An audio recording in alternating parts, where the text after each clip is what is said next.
60대쯤 되면요. 사람이 두려움을 잃습니다.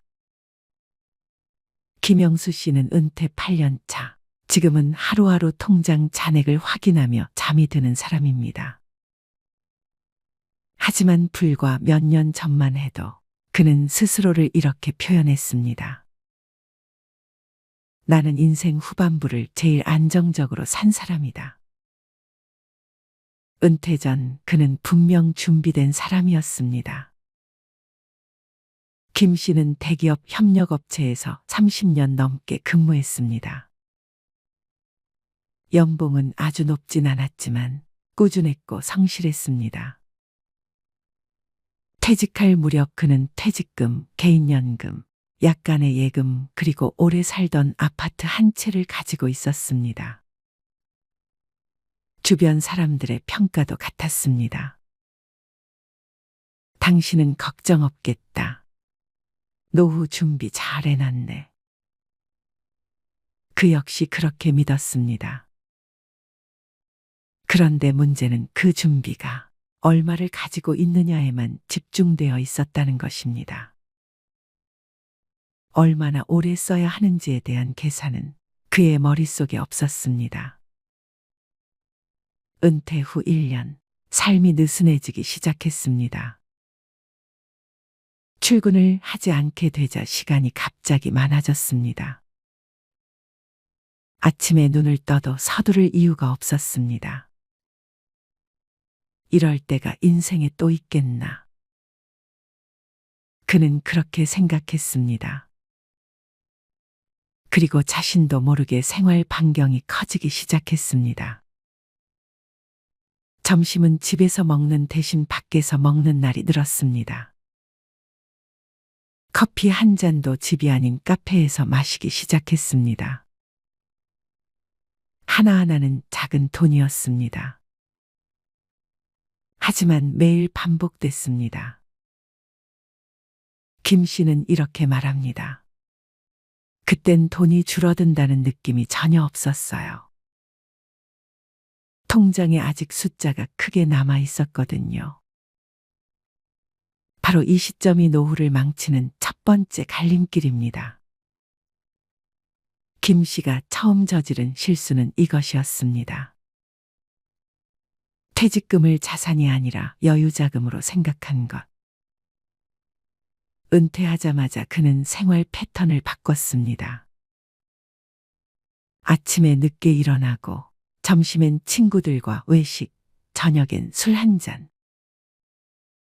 문제는 이 모든 비용이 매달 고정적으로 빠져나가기 시작했다는 점입니다. 퇴직금 있으니까 몇 년은 괜찮겠지. 이 말이 모든 불행의 시작이었습니다. 퇴직금은 월급이 아닙니다. 하지만 그는 퇴직금을 월급처럼 조금씩 쓰면 오래 간다고 착각했습니다. 두 번째 실수는 차였습니다. 주변 친구들이 하나둘씩 큰 차로 바꾸기 시작했습니다. 골프 다니고 여행 다니기엔 작은 차가 불편하다며 말이죠. 김 씨도 마음이 흔들렸습니다. 이 나이에 차 하나 편한 거 타야지. 그는 결국 소득은 없는데 차는 더 비싼 걸로 바꿨습니다. 문제는 차값이 아니라 유지비였습니다. 보험료, 세금, 기름값, 정비비. 매달 고정으로 빠져나가는 돈은 생각보다 훨씬 컸습니다. 그때 김 씨는 이렇게 생각했습니다. 그래도 체면은 지켜야지. 이 체면이라는 단어가 노후를 가장 빠르게 망치는 단어라는 걸 그는 그땐 몰랐습니다. 세 번째는 모임과 여행이었습니다. 은퇴 후 가장 늘어나는 것이 시간과 모임입니다. 김 씨는 거의 매주 동창 모임, 동호회, 친목 모임에 나갔습니다. 모임이 늘수록 회비, 식사비, 술값이 함께 늘었습니다. 거기에 이런 말들이 따라 붙습니다. 나중에 못 다니면 어떡해. 지금이 제일 건강할 때야. 그 말은 맞습니다. 하지만 문제는 속도 조절이었습니다. 김 씨는 1년에 한두 번이 아니라 1년에 4~5번씩 여행을 갔습니다. 국내, 해외 가리지 않았습니다. 그는 늘 이렇게 말했습니다. 돈은 나중에 아끼면 되지.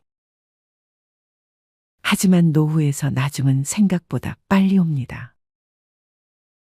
네 번째 실수는 자식과 손주를 위한 과한 지출이었습니다.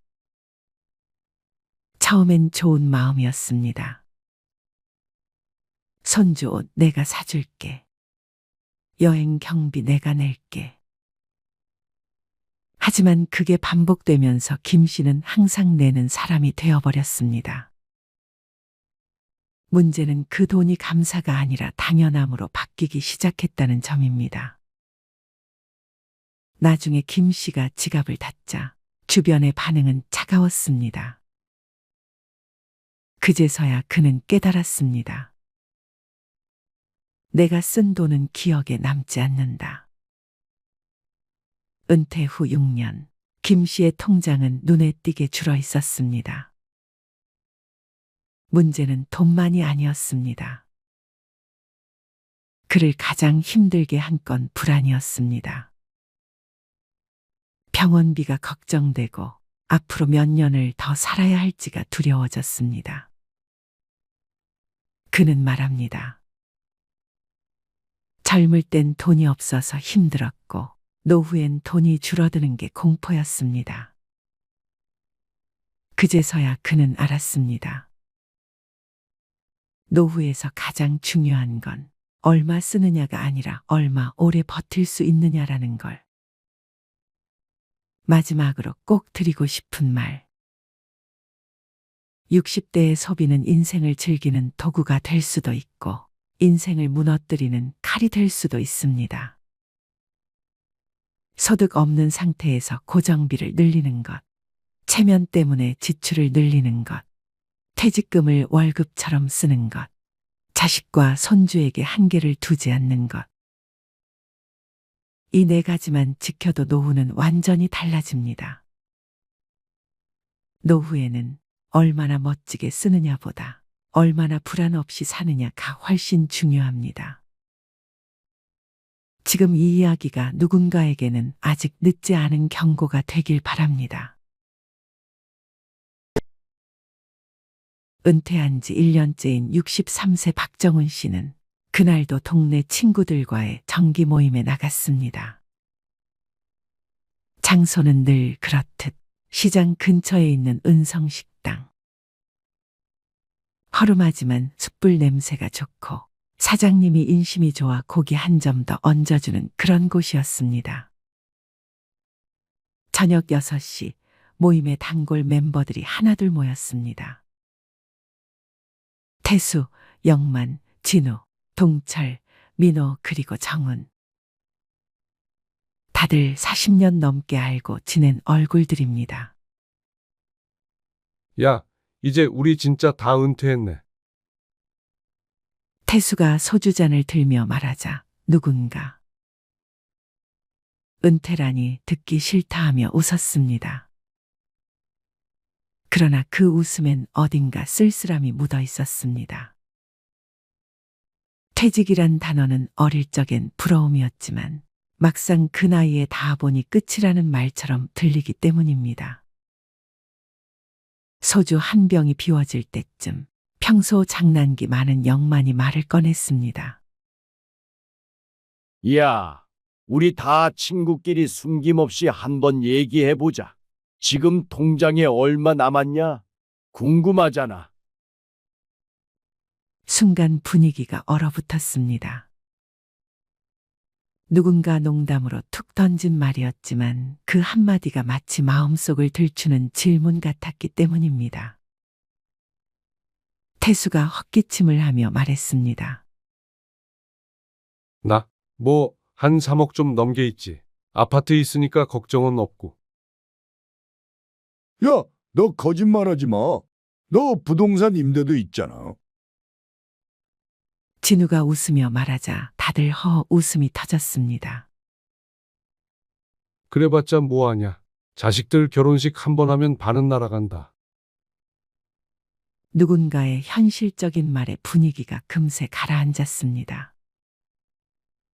그때 영만이 정훈을 보며 물었습니다.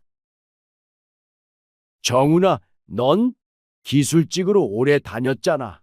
연금도 꽤 될 거고, 뭐 좀 모아놨지? 정훈 씨는 웃으며 숟가락을 내려놨습니다.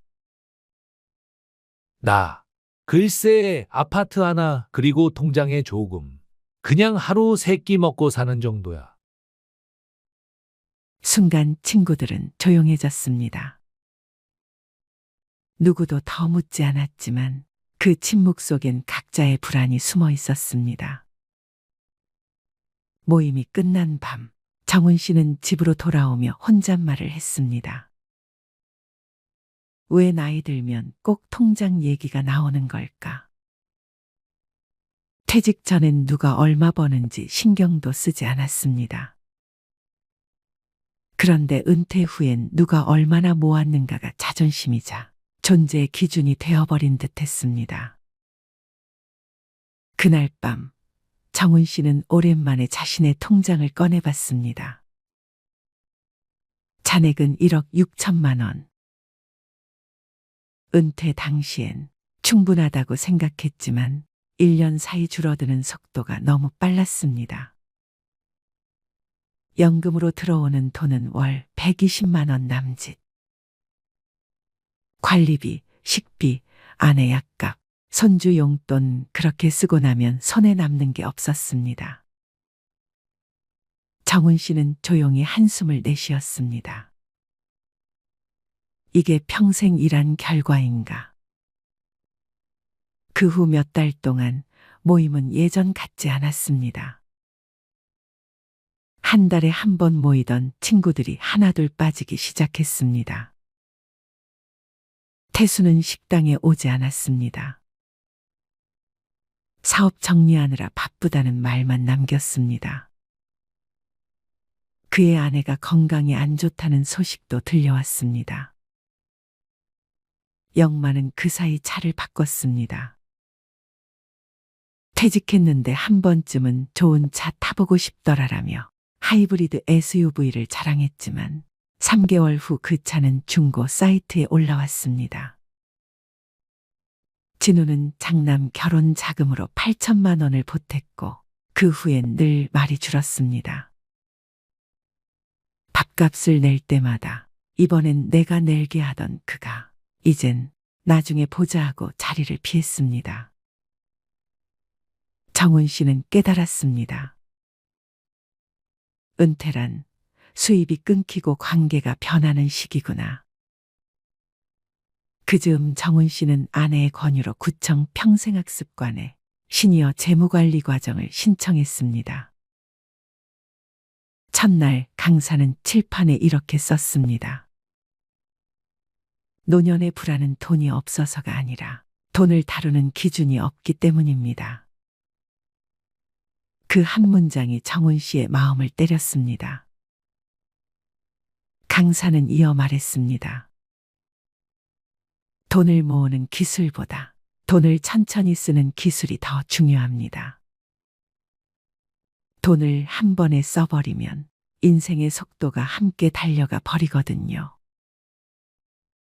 그날 강의에서 정훈 씨는 처음으로 생활비 구조표를 만들었습니다.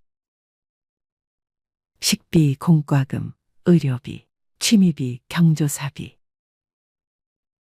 이렇게 구분하자 불필요한 지출이 한눈에 보였습니다. 특히 체면 비용이라는 항목이 문제였습니다. 친구 생일, 결혼식, 회비, 명절 선물 등. 그 한 줄에서 매달 30만 원 이상이 빠져나가고 있었습니다. 강사는 이렇게 말했습니다. 은퇴 후 3년은 적응기입니다. 그때 대부분이 하는 실수는 은퇴 전의 소비 습관을 그대로 유지하는 것입니다. 정훈 씨는 그 말을 듣고 고개를 끄덕였습니다. 회사 다닐 땐 회식 후 5만 원, 10만 원이 아무렇지 않았지만 지금은 커피 한 잔도 계산이 망설여졌습니다. 그는 점점 깨달았습니다. 돈이 줄어서 힘든 게 아니라 소비의 기준을 바꾸지 못해서 힘든 거구나. 그날 이후 그는 생활을 다시 정리했습니다. 자동차는 팔고 대중교통으로 바꿨습니다. 매일 점심은 직접 도시락을 싸서 나갔고 커피는 집에서 내려 마셨습니다. 이상하게도 통장은 그대로인데 마음은 더 편해졌습니다. 6개월 후 모임이 다시 열렸습니다. 이번엔 고깃집 대신 구청 근처 카페였습니다. 태수가 먼저 도착해 있었습니다. 얼굴은 좀 수척했지만 웃음은 여전했습니다. 야, 나 요즘 아내랑 산책해. 하루에 10,000보씩 걷는다. 그게 제일 큰 연금이더라. 모두 웃었습니다. 진우도 말했습니다. 나 이번에 도서관에서 일 시작했어. 책 정리하고 애들이랑 얘기하고 하루 일당은 작지만 마음은 젊어져. 영만이 커피를 마시며 말했습니다. 난 공공근로 나가. 월 80만 원이지만 사람들이랑 얘기하고 웃다 보면 하루가 금방 가. 정훈 씨는 조용히 그 모습을 바라봤습니다. 이 사람들 예전보다 훨씬 행복해 보인다. 이야기 후반부 정훈 씨는 강연에서 배운 말을 떠올렸습니다. 은퇴 후 진짜 부자는 돈이 많은 사람이 아니라 불안하지 않은 사람이다. 그는 그 문장을 노트에 써두었습니다. 불안은 잔고가 아니라 마음에서 시작된다는 걸 알았기 때문입니다. 노후의 평화는 숫자에서 오는 게 아니었습니다. 그건 소비를 통제하는 능력, 관계를 정리하는 용기, 그리고 시간을 의미 있게 쓰는 습관에서 비롯되었습니다. 정훈 씨는 3가지 자산을 다시 세웠습니다.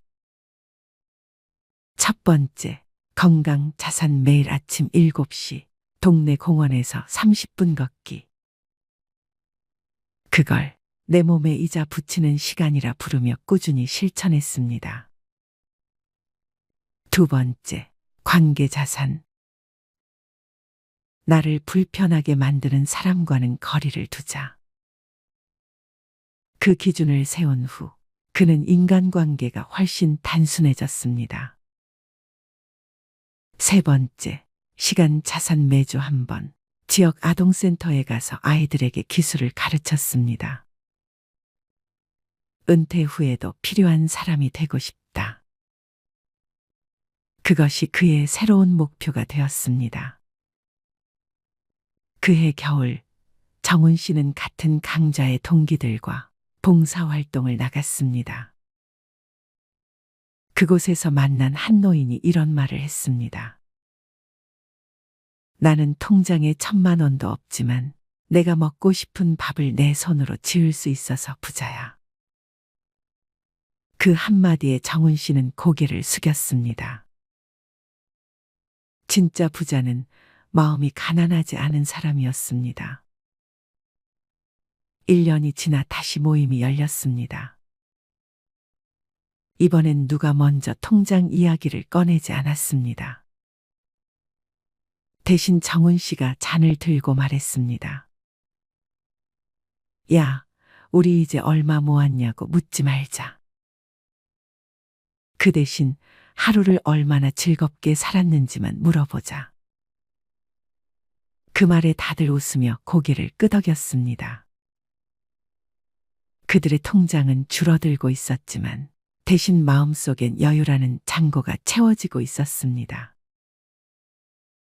사람들은 흔히 묻습니다. 은퇴 후 얼마 있어야 살 수 있나요? 하지만 그 질문의 핵심은 얼마가 아니라 어떻게입니다. 지출 구조를 단순하게 만들 것. 돈이 어디로 새는지 모르면 아무리 많아도 부족합니다. 체면 비용을 과감히 끊을 것. 진짜 친구는 내가 싸구려 커피를 마셔도 함께 웃을 수 있는 사람입니다. 소득이 끊겨도 가치 있는 일을 찾을 것. 하루에 5,000원을 벌어도 누군가에게 필요한 사람이라면 그건 행복입니다. 그리고 마지막으로 돈보다 마음의 구조를 바꾸는 것. 돈이 줄면 불행해지는 사람이 아니라 돈이 줄어도 평온한 사람이 되는 것이 진짜 노년의 성공입니다. 정훈 씨는 요즘 매일 오전 9시에 나가 동네 공원 벤치에 앉습니다. 커피 한 잔 들고 친구에게 전화를 겁니다. 오늘은 어디까지 걸었냐? 나 만보 채웠지. 그 통화 속엔 더 이상 비교도 자랑도 없습니다. 그저 하루를 살아낸 서로의 안부가 전부입니다. 그가 미소 지으며 말했습니다. 돈은 줄었지만 마음은 늘고 있다. 우리가 묻는 질문을 바꿔야 합니다.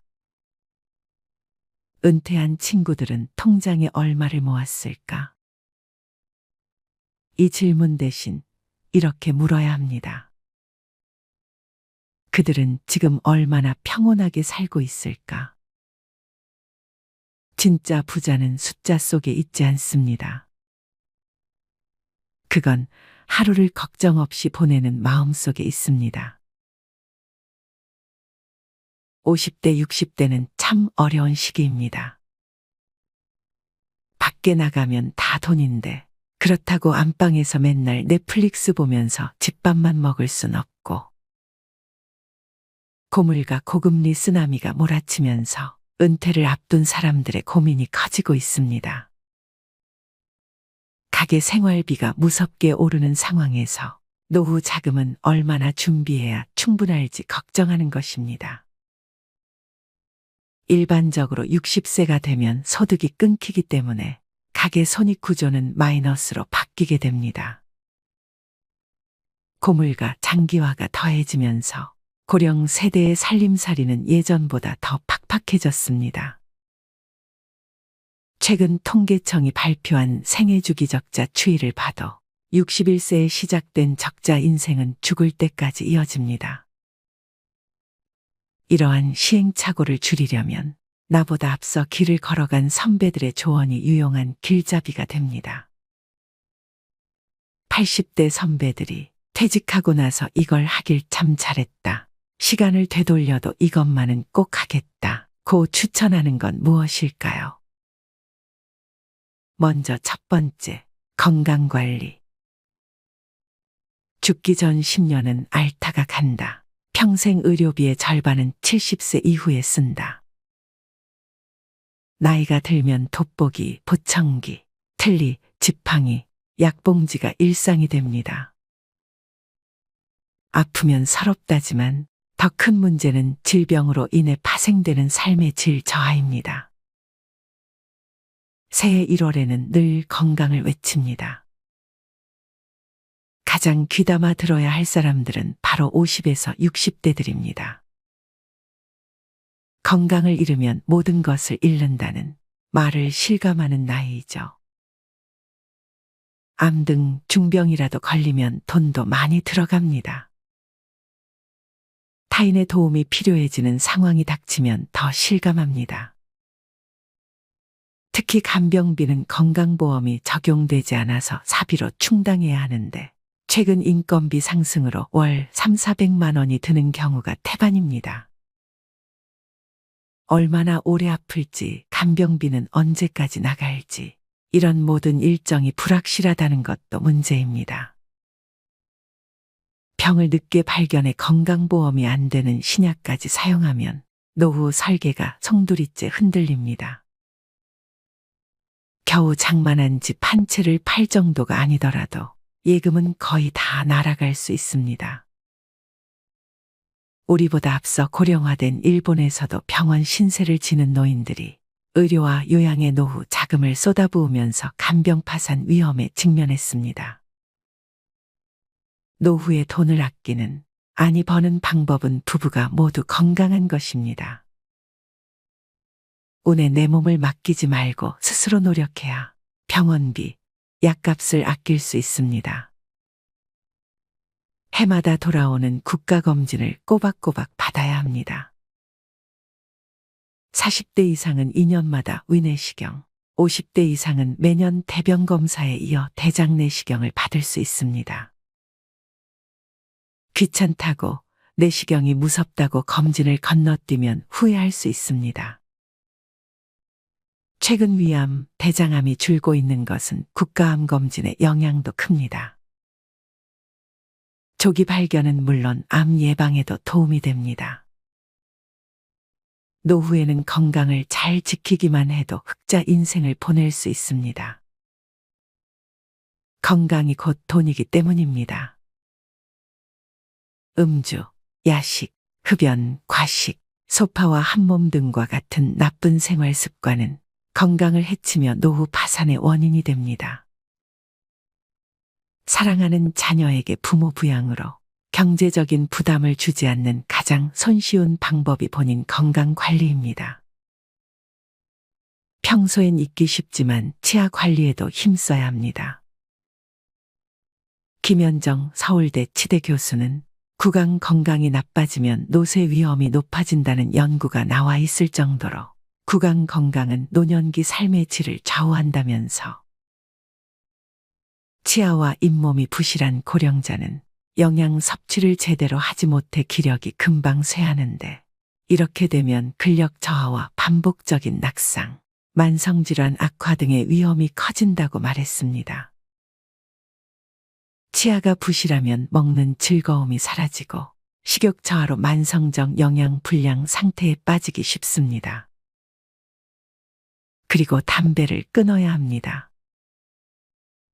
흡연은 고혈압, 당뇨병, 뇌경색, 심근경색, 신장병으로 가는 주범입니다. 여기서 담배의 유해성을 새삼 들먹이고 싶지 않습니다. 수많은 발암 물질이 가득한 매캐한 연기를 흡입하니 나이 들면 몸이 고장 날 수밖에 없습니다. 최근 70, 80대 할머니 폐암 환자가 많은 것은 과거 안방에서도 자유롭게 담배를 피웠던 문화의 영향도 큽니다. 필터를 거치지 않은 담배 연기 속에 발암 물질이 더 많습니다. 이기적인 아버지 탓에 아이들도 병이 들었을 것입니다. 자식들이 부모 간병비까지 부담하면 등골이 휩니다. 치매도 본인이 노력하면 막을 수 있는 혈관성 치매가 30%가 넘습니다. 뇌졸중 후유증이 혈관성 치매입니다. 50, 60대는 건강한 노년으로 가는 갈림길입니다. 자녀를 위해서라도 내 건강을 살펴야 합니다. 수억 원이나 되는 폐암 신약을 사기 위해 살고 있던 집까지 팔았다는 얘기에 한숨이 절로 나옵니다. 노후 대책으로 가장 중요한 것은 부부의 건강을 지키는 것입니다. 두 번째, 퇴직금으로 인생 역전의 베팅. 일은 넘으면 힘 빠져서 돈 쓸 일도 별로 없을 텐데요. 노후 준비를 소홀히 하는 사람들의 변명은 이런 식입니다. 하지만 노년기에는 노부모 간병, 자녀 지원, 배우자 병환, 주택 수리 등 오히려 예상치 못했던 목돈 지출이 발생하기 쉽습니다. 이런 돌발 상황에 대비하려면 통장이 필요합니다. 잔고가 바닥나면 일하면 되잖아라고 생각할 수 있지만 건강이 나빠져서 예전처럼 돈을 벌지 못할 가능성이 높습니다. 젊었을 때 모아둘 거리라고 후회하지 않으려면 저축하는 습관을 몸에 익혀야 합니다. 지금 벌고 있는 소득은 20, 30년 후에 소득이 없을 내 자신과 배우자가 쓸 소중한 씨앗입니다. 나중에 퇴직금을 받을 테니까 저축은 필요 없다는 생각도 위험합니다. 퇴직금을 일시금으로 받아서 주식이나 부동산 등에 투자하겠다는 유혹도 생길 수 있지만 성급히 결정하면 나중에 후회하기 쉽습니다. 나이 들어서 투자에 실패하면 젊을 때처럼 패자부활전이 어렵습니다. 힘들게 번 퇴직금은 놀리지 마세요라고 접근하는 사람은 100% 사기꾼이라고 생각하세요. 퇴직금은 일시금이 아니라 연금 형태로 받아야 절세 효과도 있어 유리합니다. 노년기에 투자를 하고 싶다면 미국 등 글로벌 우량지수에 연동되는 대표 금융상품에 한정하고 여행, 취미 등에 쓰는 돈도 예산 내에서 쓰는 게 좋습니다. 마지막으로 황혼의 나이에 무조건적인 자녀 지원은 독이 될 수 있습니다.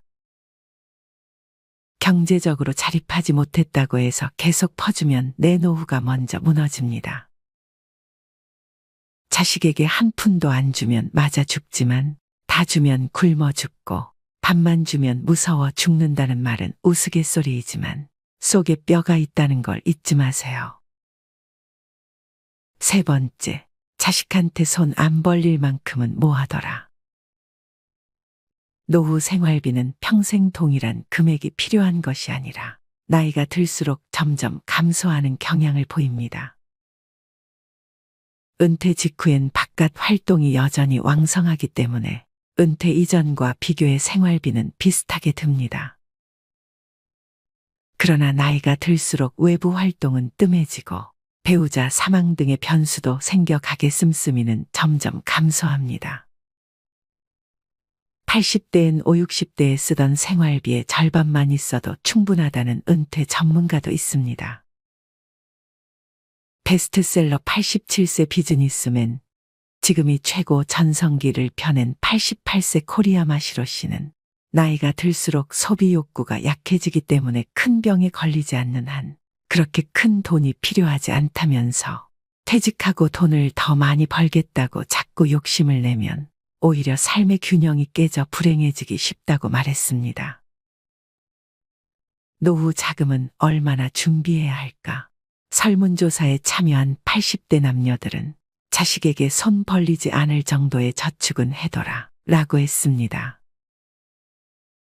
이 밖에 연금만 갖고서 생활할 수 있게 미리 재무 설계에 힘쓰고 절약, 보험 가입, 대출 상환 등도 신경 쓰라고 조언했습니다.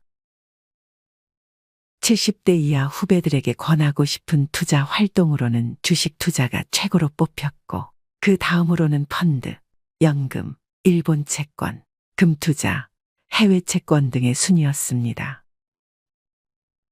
이렇게 80대들이 퇴직 후에 해서 참 좋았던 세 가지에 대해 알려드렸습니다. 그렇다면 부자들은 어떤 소비 습관을 가지고 있는지 지금 바로 알려드리겠습니다. 첫 번째로, 많이 버는 것보다 덜 쓰는 것이 중요합니다.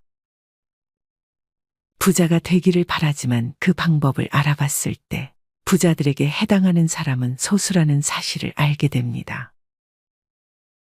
부자들은 덜 쓰는 방법을 통해 부자가 되는 경우가 더 많습니다.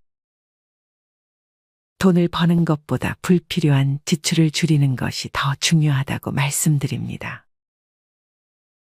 실제로 대부분의 부자들은 지출을 통제하는 절약 습관을 가지고 있답니다. 버는 돈보다 쓰는 돈이 적어야 부자가 될 수 있습니다. 잘 모아지지 않더라도 조금씩 돈이 쌓여 부자가 되고 있다는 사실을 명심하세요. 그래서 적은 돈부터 아끼는 습관을 기르는 것이 중요합니다. 두 번째로, 나가는 돈을 곱해서 생각하는 습관을 가져야 합니다. 많은 사람들은 물건을 샀거나 지출을 할 때 나가는 금액을 나눠서 생각하는 경향이 있습니다.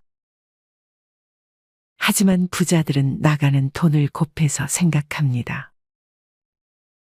예를 들어 기타 요금이 한 달에 13,500원이라면 한 달치인 것을 생각하는 게 아니라 12개월 동안 계산하여 16만 2천 원인 것으로 생각하는 거죠. 이렇게 나가는 돈을 곱해서 생각하면 정확한 지출 기호를 확인할 수 있습니다. 쇼핑을 할 때도 필요한 물건만을 사게 되고 좀 더 정확한 지출을 할 수 있어요. 세 번째로 미니멀 라이프를 실천하세요. 미니멀 라이프란 삶의 모든 것을 단순화시키는 것을 의미합니다. 적게 갖는 삶을 추구하는 것인데요. 필요한 최소한의 물건들만을 가지고 살기 때문에 집안이 깔끔해지고 마음의 여유가 생깁니다. 물건을 줄이기 때문에 가사노동 시간도 줄어들고 경제적으로도 절약이 가능하며 물건을 구매하는 시간과 에너지를 아낄 수 있습니다. 필요하지 않은 물건을 사지 않고 필요한 물건에만 돈을 쓰는 습관을 가지세요. 네 번째로 과다한 식재료 구매를 줄이세요. 장보기의 편리함과 다양한 상품들이 진열되어 볼거리를 자랑하며 또한 파격적인 가격의 혜택을 받고자 대형마트를 주기적으로 방문하는 것이 이제는 당연한 시대입니다. 그러나 경제적 소비를 위해 쇼핑함에도 불구하고 당장 필요하지도 않는 먹을거리를 양을 많이 제공하거나 가격을 할인한다는 이유로 충동 구매를 하는 경우도 자주 있습니다. 뿐만 아니라 이렇게 집으로 가져온 식자재는 냉장고에 꽉꽉 채워두게 되며 결국 유통기한을 넘겨버려 먹지도 못하고 폐기 처분하게 된다면 불필요한 비용이 낭비되는 것입니다. 오늘부터는 주말마다 대형마트 대신에 요리를 위해 필요한 식자재가 있을 때마다 방문할 수 있는 우리 동네의 식료품점을 이용해보면 어떨까요? 볼거리는 부족하고 다양한 상품은 없지만 충분히 합리적인 가격을 제공하고 필요한 것은 대부분 구매할 수 있습니다. 또한 최근 들어 냉장고 파먹기가 유행인데요. 불필요하게 새로운 식자재를 구매하지 않고 냉장고에 보관된 재료만으로 요리를 함으로써 냉장고의 전기 소비 효율을 늘리고 쓸데없이 음식물을 버리는 일을 줄이는 것을 말합니다.